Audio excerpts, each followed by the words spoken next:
नाज़रीन, कुबो सईद खान वेझो कची पुल भरिसां गवादर मोटरवे ते 15 बिस्तरनि ते ठहंदड़ डिस्पेंसरी जी इमारत जो कमु मुकमल न थी सघियो। इमारत जो कमु मुकमल न थियण करे इलाइक़े वासी सिहत जूं सहूलियतूं न मिलण करे मुश्किलातुनि खे मुंहुं ॾियण ते मजबूर आहिनि। तफ़सील अब्दुल ख़ालिक खोसो जी हिन रिपोर्ट में। कुबो सईद खान वेझो कचीपुल ग्वादर मोटरवे ते ठहंदड़ ही डिस्पेंसरी बिल्डिंग जेको आहे गुज़िरियल 10 सालनि खां वठी हिन जो कमु हलंदड़ आहे, जेको कमु हिनमहिल ताईं मुकमल न थी सघियो आहे।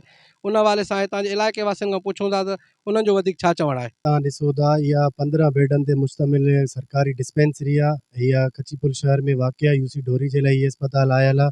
हितां जो ठेकेदार आहे मीर हसन मंगसी साहब, उन ते बाअसर वॾेरनि जो हथु आहे। उहो असुल कमु करे न पियो। चोर बि पाण आहिनि, पथारीदार बि पाण आहिनि, कमु बि पाण वठनि ऐं कमु पूरो बि न कनि।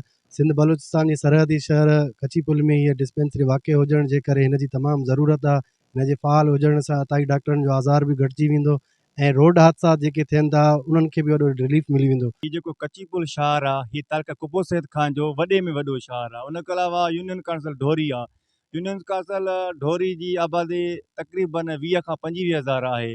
अफ़सोस जहिड़ी ॻाल्हि आहे, उन खां अलावा हिते हिन डिस्पेंसरी के जेके 15 बेडनि ते डिस्पेंसरी मुश्तमिल आहे, हिन महिल ताईं तक़रीबन 10 साल थिया आहिनि, हिन जो कमु मुकमल न थी सघियो आहे।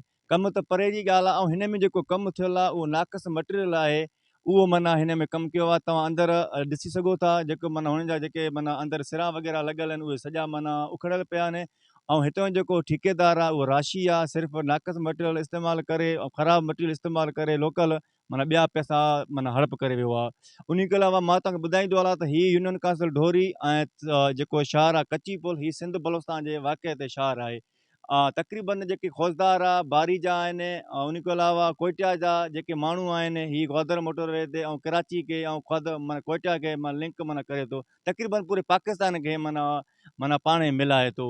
पर जेके बि हितां जा ग्वादर मोटरवे ते रोड एक्सीडेंट थियनि था या उन खां अलावा अचानक माना अहिड़ा नंढा ॿार स्कूल वञनि था हितां जा, माना हीअ तक़रीबन शहर कचीपुल आहे। मुंहिंजे ख़्याल में कचीपुल शहर जी माना 10-15 हज़ार आबादी कचीपुल शहर जी सिटी जी पंहिंजी बि आहे।